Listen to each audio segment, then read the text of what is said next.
The polls are closed and the votes are being counted here in Syracuse. Good evening, I'm LePard. And I'm Connolly. We'll have live reaction from the Democratic Party in a moment, but we'll start out at the GOP headquarters. And now we'd like to bring in AJ Mandariccio, who joins us now from the GOP headquarters.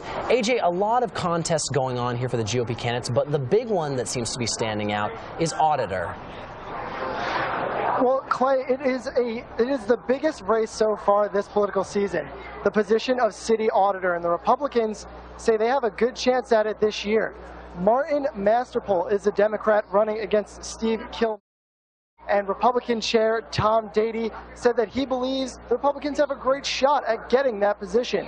2 years ago, Kilmer ran, lost in a close election, and this year the Republicans believe that they can pull ahead and get that seat.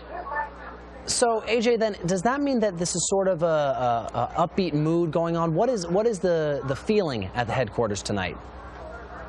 Well, so far, the Republicans have just been announcing all the wins that they have, and it has been substantial. Obviously, it's a great feeling around here when they're going up and they're announcing their candidates have been picked. And Representative Anne-Marie Burkle also stepped up to the podium, had a few words to say, and that got everybody in the crowd buzzing. So it's a fun environment here. Everybody's having a great time tonight, and it seems the wins just keep on rolling in for the Republicans. Well, enjoy the night out there, AJ. We will keep you informed about those results as they come in throughout the night. There was a pretty good voter turnout in the town of Cicero, and one of the poll inspectors had an interesting observation about who came out to cast their ballots. NCC's Amanda Watkins is joining us to tell us more about that. Amanda. That's right. Poll manager Cindy Slifsko was happy with the turnout in Cicero, but she was surprised that there was a new group that voted in larger numbers this year, and it was not senior citizens. It used to be mostly seniors. Now I'm seeing a lot of 40-ish people with junior high children are starting to come out a lot more than used to just be seniors for the whole day. But a lot of more people with working family, two working mother and father. Okay. Now, the voters I talked to today say they come out for every election, whether there are major races or not. They say every election is important, a chance to make their voice heard.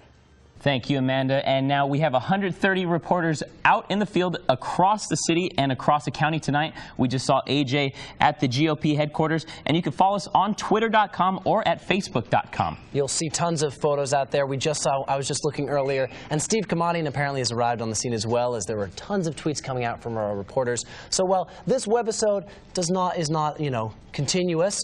Twitter is, so you can thankfully check out that throughout the entire night and all of the storylines going into this election campaign. Now, Clay, you've been on your cell phone pretty much all night. What are some of your favorite tweets you've seen tonight?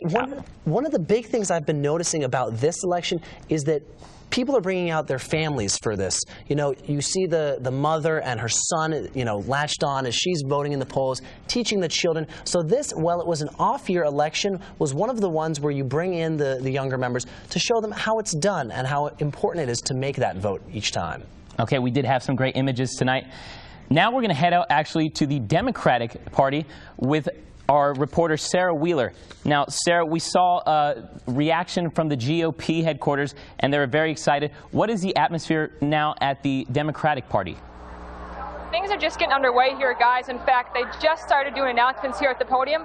Before that, really relaxed around here. They had the SU basketball game on several different TVs, crowds gathered around, but now as the results start trickling out, they have people around the big screen and announcements going, and the excitement's starting to boil here. Okay, Sarah, now how are Democrats feeling across the board as to their chances of winning some of tonight's major elections? Well, I just spoke with Mayor Minor, who told me the candidates were feeling good going into tonight.